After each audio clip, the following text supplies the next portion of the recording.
Another protest against foreigners in South Africa has left at least 3 persons injured, according to local media. This amateur footage of armed men demanding the foreigners leave the country was posted on the Twitter handle of the Sowetan Live.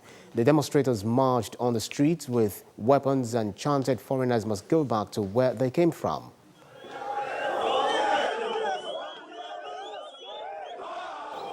They met with the traditional prime minister of the Zulu tribe, who tried to dissuade them, but many walked out on him and there was a clash which left at least 3 persons injured.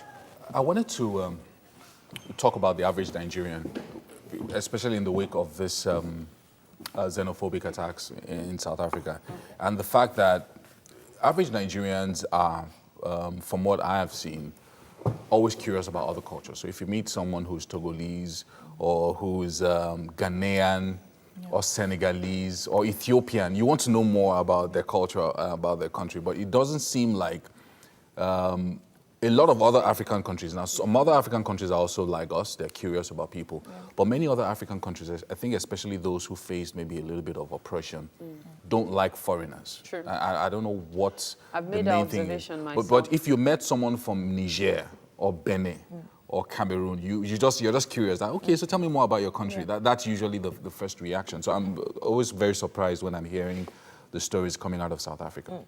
But you know, the weird thing is these stories have been coming out for years. People have been experiencing this tension for many years, but they've just been holding it in, keeping it to themselves.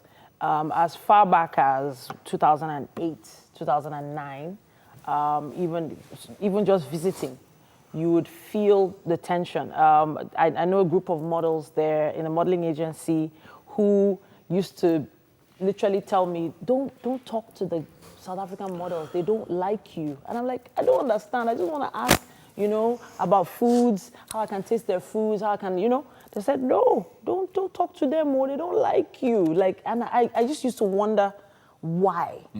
And they couldn't tell me why.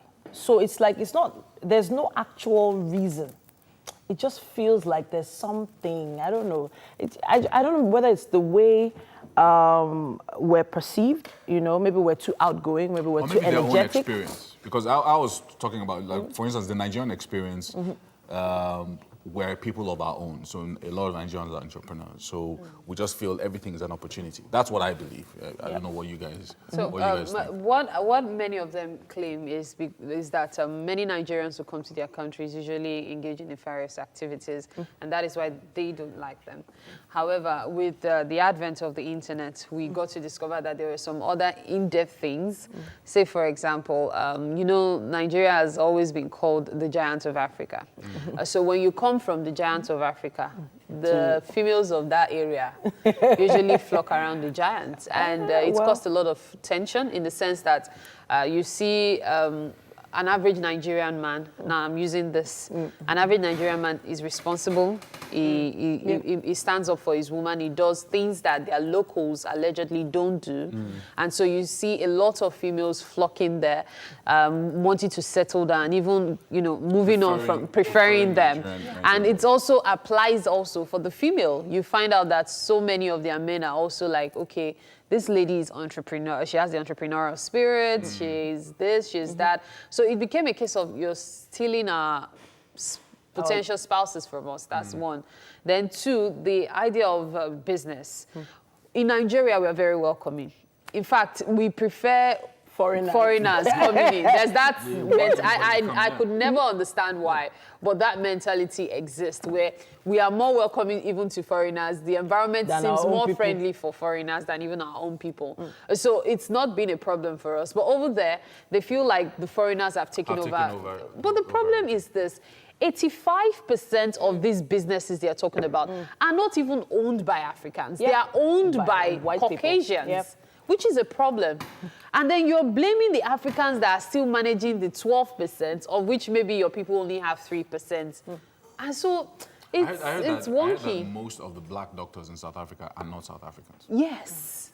Because a lot of the South African, young people in South Africa don't really have good education. There's one word. Yeah, Michael's going to say the thing is that, okay, so we had a time when we had Ghana Must Go, if you remember. Yeah.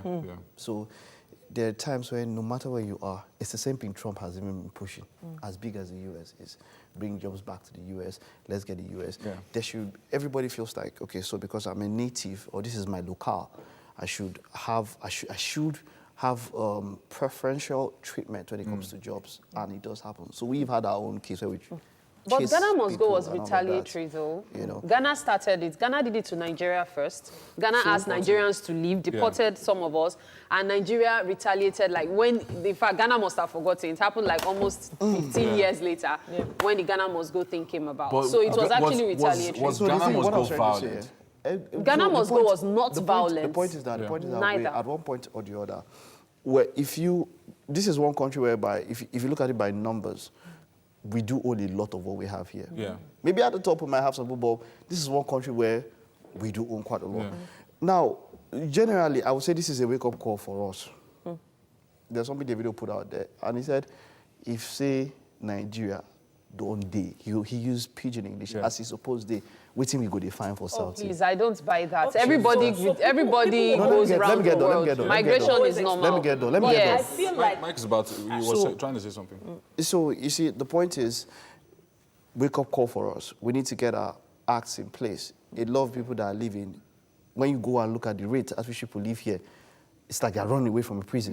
Yeah. Go and look at the migrants, Libya and all of that, a very large percentage are Nigerians, you understand? So wake-up call for us. On the South African side, this morning also there's a report, of course, that when it comes to partner-on-partner genocide, South Africa is number one. A lady is killed every 6 hours by her partner in South Africa. Wow. Yes, You understand? and in very nasty ways. When we go there, you know, when you go somewhere, your first thing, like you said, when you went to South Africa, you wanted to be nice and meet people. It's expected that when you go to somewhere, you don't come there with airs. Yeah. You come and try to be nice. So we are nice people. We take care of the girls better. Yeah. You understand? And then when we do that, and then the girls want to go for take us. care of the girls. And then you see Michael. You see the South Africans, when I asked a lady to describe an think it's average weird, South yeah. African man, and the South African lady said the word entitled. And that has come from years and years. And that's why many South African know. women prefer It's to very be strange. single mothers. It's actually very strange. I've can't come met and kill Rwandans. I've met a couple of people from some other African countries. Rwandans are amazing people. Like, they want to know about your culture. Teach me the language. That's what I You know feel what? Africa should be like. Let's You not understand? One day we will get there. Yes, One day we will should just get keep there. being great Nigerians that we are known for.